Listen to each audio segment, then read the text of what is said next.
bàថ្ងៃនេះផងដែរអត់បានធ្វើការបាទក៏ឆ្លៀតពេលជិះម៉ូតូដើរមើលស្រកមើលស្រែអញ្ចឹងណាបងប្អូនហើយជិះក៏មានទឹកម្ដងហើយនឹងបាយមួយចានបាទហើយនឹងស្ទូចទាំងខ្លួនបាទជិះរកកន្លែងស្ទូចត្រីបាទព្រោះនៅទីអត់សក់ពេកអញ្ចឹងហើយមានតែការរកត្រីមួយជិះម៉ូតូមើលស្រូវមើលស្រែហ្នឹងឯងតំបន់យើងមានអញ្ចឹងឯងបានធ្វើឲ្យវាស្លាស់ខួរក្បាលខ្លះបាទឥឡូវនេះកំពុងតែជិះរកកន្លែងស្ទូចបាទហើយនៅមួយចុងថតឲ្យពុកម៉ែបងប្អូនឃើញពីស្រុកស្រែចំការរបស់យើងបាទនៅតំបន់វារបស់ខ្ញុំបាទអានេះហៅដូចជានៅជិតក្នុងក្រមយើងនៅសៀមរាបបាទ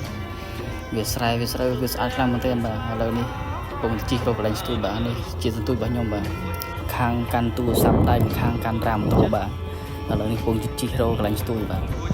ព្រោះជីមកនេះឥឡូវមកដល់រកកន្លែងស្ទូចបានហើយនេះកន្លែងនឹងសម្បូរត្រីបាទត្រីកញ្ចុះត្រីឡាតត្រីកត្រប់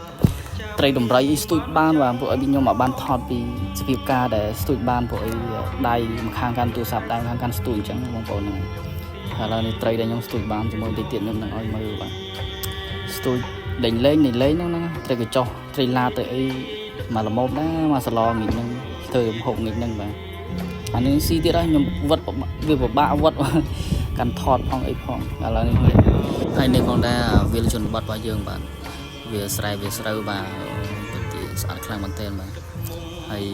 ឥឡូវមេឃវាកំពុងរកភ្លៀងផងអីផងខ្ញុំក៏អត់ហ៊ាននៅយូរដែរព្រោះអី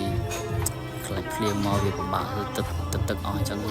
ហើយរៀបចំឲ្យបានទៅផ្ទះហើយបាទអញ្ចឹងអរគុណច្រើនដែលបងប្អូនបានចូលមើលវីដេអូនេះបាទអរគុណច្រើនសូមជម្រាបលាបាទជួបគ្នានៅវីដេអូក្រោយខ្ញុំនឹងទៅស្ទូចកន្លែងណាដែលមានត្រីច្រើនខ្លាំងជាងនេះត្រីរបស់យើងបាទបាយ